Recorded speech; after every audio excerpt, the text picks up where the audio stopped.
Aujourd'hui, 3 janvier 2023, je nous retrouve enfin pour ce premier numéro de l'an 2023. Je vous dis donc que la lumière soit. Il y a toujours cette joie qui nous anime quand on se retrouve dans ce creuset de partage. J'ai toujours l'habitude de le dire, seul le partage initie la joie. Partout où il y a joie, c'est qu'il y a partage. Et donc, à l'arrière-plan, il y a communication. Parce que quand il y a communication entre les éléments constitutifs d'un ensemble, il y a entente, il y a communion et il y a alors joie. Donc, nous parlons alors de la communication, vous voyez, et de la communion. La communication permet de retourner à l'unité et de l'unité de la communion provient la communication. Je pourrais vous donner un exemple très simple. Si vous êtes en relation de couple et qu'il arrive un soir ou à tout moment que vous fassiez une relation sexuelle d'amour, donc que vous communiez, vous allez voir que tout au cours de cette communion et après cette communion, vous retrouvez mieux l'expression de votre communication et vous communiquez sur des choses qui vous préoccupaient ou que, entre-temps, vous n'avez pas peut-être le courage de dire. Vous voyez, la communion engendre forcément la communication. Nous le savons.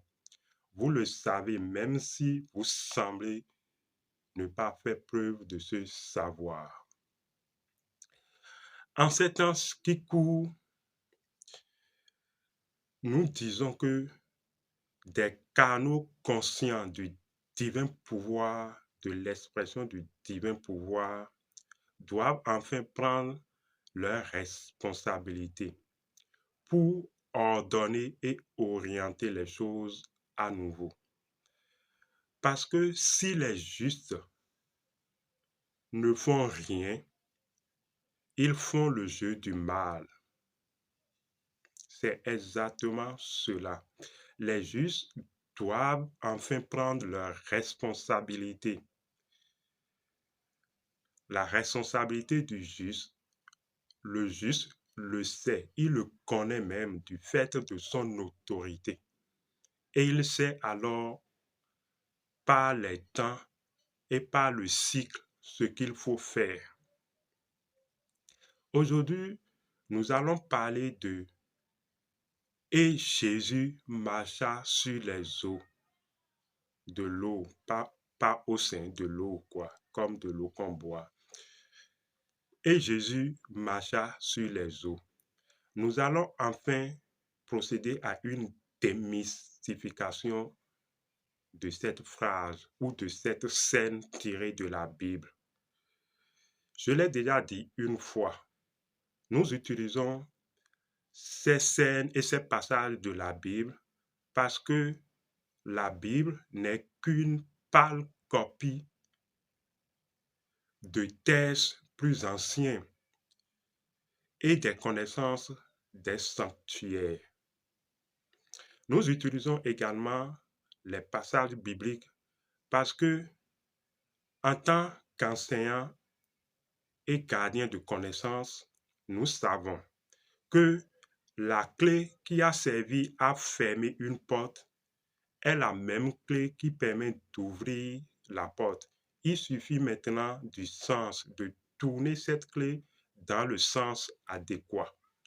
Raison pour laquelle souvent nous rebondissons sur les passages bibliques pour enfin, par ces temps, démystifier les gens. Parce que de nos jours, on ne peut empêcher personne de faire l'expérience que la personne veut. Mais en fait, l'illusion est grande et les gens continuent par croire qu'ils vont rester là sans aucun travail de conscience, sans aucun travail sur eux-mêmes et qui vont prier un Dieu historique, imaginaire, qui marchait sur les eaux et ils vont acclamer au miracle, au miracle. Nous n'avons rien contre ces personnes, mais je pense que si vous avez la connaissance qui clarifie votre vision, vous saurez que ce dont il s'agit, il a été toujours question de science, il a été toujours question de sagesse, de connaissance et de votre esprit, de la responsabilité que vous avez en tant que divin, de vous occuper de vous-même et de votre conscience. Et Jésus marcha sur les eaux des mystifications. Parce que les gens préfèrent fermer les yeux que de voir. Nous savons, c'est pas facile d'ouvrir les yeux. Et il fait peur à beaucoup de personnes d'ouvrir les yeux. Les gens préfèrent ignorer la réalité autour d'eux et marcher aveuglément. Si vous connaissez ce passage biblique, c'est bon. Sinon, je vais joindre à cette vidéo pour un instant un test de ce passage et vous allez vous imprégner de ce passage. Mais voici un résumé. Le texte dit que Jésus, pour vous apporter tel que le texte est écrit d'abord, que Jésus renvoya alors ses disciples de l'autre côté du lac et il se retira sur la montagne pour pouvoir prier. Les disciples donc allaient de l'autre côté du lac en barque. À un moment donné, les vents contraires donc ont commencé par agiter les vagues du lac et les disciples ont pris peur. Alors il vit au loin Jésus marcher sur les eaux et qui s'approchait d'eux. Ils ont premièrement cru que c'est un fantôme. Je vais d'abord m'en arrêter là parce que nous retrouvons déjà dans cette partie les symboles nécessaires qu'il nous faut pour vous dire ce qu'il en est. Puisque de toute façon, votre milieu de vie est rempli de symboles. La nature est remplie de symboles. Et la nature parle constamment par symboles. D'abord, on dit Jésus renvoya ses disciples de l'autre côté. Quand on parle du côté, d'un côté, ça veut dire qu'il y a un autre côté par rapport au côté premier qu'on énumère. Vous le savez. Par exemple, quand je dis que je suis assis au côté droit, c'est qu'il y a forcément un côté gauche. Le côté alors dispose de deux choses. Nous sommes là en train de voir l'activité des pôles parce qu'il y a deux côtés donc il y a deux pôles, l'activité des pôles contraires. Donc l'activité des pôles plus et moins renvoie à ce que nous appelons l'activité électromagnétique, ce qui n'est rien d'autre que la sexualité. Nous sommes en train de rentrer donc dans un champ d'énergie de sexualité. Mais également, quand on parle de côté, ça renvoie aux côtes. Vous vous rappelez également de cette histoire symbolique de la Bible où on dit que Dieu tira des côtes d'Adam, Ève. Vous connaissez cette histoire. Donc, quand on parle de côté, on parle également de côte, qui signifie également l'activité d'une chose. Parce que le côté ou une côte est l'activité de Adama, qui n'est rien d'autre que le principe. Donc, il y a l'axe central qui est fixe et il y a la rotation ou le mouvement. C'est d'ailleurs pourquoi nous disons que la femme ou Ève est symbolique du mouvement, du changement. C'est pourquoi d'ailleurs les plus grands changements dans la vie d'un homme ou dans la vie en général arrivent par la femme. Nous allons y revenir dans une autre communication. Donc il s'agit alors ici de l'activité électromagnétique qui n'est rien d'autre que l'activité sexuelle qui commence. Et dans cette activité sexuelle, Jésus gravit les montagnes et va se poser sur la colline. C'est-à-dire que l'activité sexuelle vous envoie dans votre conscience parce que la colline, la montagne n'est que symbole représentatif de la conscience. Vous avez une fois entendu cette histoire de des voleurs ou de Ali Baba et les 40 voleurs, si je me rappelle. De toute façon, où on parle de Sésame, Sésame, ouvre-toi. Sésame n'est rien d'autre que la conscience. Et pour prononcer la formule magique de Sésame, ouvre-toi, il se retrouvait devant une colline et pour ordonner l'ouverture de la colline, il disait Sésame, Sésame, ouvre-toi. Donc, il s'agit de l'ouverture de la conscience, qui n'est rien d'autre que l'expansion de la conscience. Donc, pour revenir à notre histoire de façon précise, quand on dit que Jésus renvoya ses disciples de l'autre côté, vous avez compris, il s'agit de l'activité de la conscience, de l'électromagnétisme de la conscience, des deux courants, comme les cordes d'une poulie qui permettent de faire le mouvement ascendant et le mouvement descendant. C'est de la sexualité qui lui permet alors de rentrer dans sa conscience. Ici, nous savons que quand on parle du bac, ça symbolise la profondeur de l'eau parce que ça nous permet d'aller à l'horizon. Or, l'horizon représente la profondeur d'une chose. Vous voyez? Donc, il s'agit de la profondeur de la conscience, de la profondeur de la colline. Vous êtes en train de voir que il ne s'agit pas d'une scène où il faut rester là à crier Amen, Alléluia, Amen, Alléluia. Il s'agit d'une activité de profondeur de la colline.